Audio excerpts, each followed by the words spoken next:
first I thought it would take me at least a year to find a decent paying job after graduation, but I already got somewhere to start at, not even a year into the first semester at Snead. My name is Alejandro Gomez. I'm a maintenance technician at Atrion Medical. My teacher was sending out a message about a job offer, and I just took it up. I didn't know how far it would lead me, but it led me pretty far, so I'm glad I took it. When I first got to Snead, I didn't have no knowledge about maintenance. Snead provided me with the basic knowledge, I guess, to get me in the field.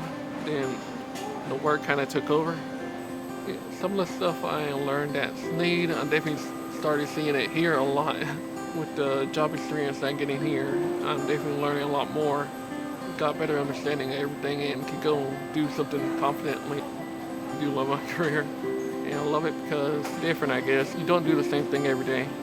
Well, here I gotta troubleshoot a bunch of issues, like what's wrong with the machine or why it's not doing what it's supposed to do. The machines I work on are used to make medical supplies and stuff, so I gotta make sure everything comes out, to a certain standard. So anything that's not working accordingly, if I don't fix it right, someone's gonna suffer. So I'm gonna make sure I fix it right.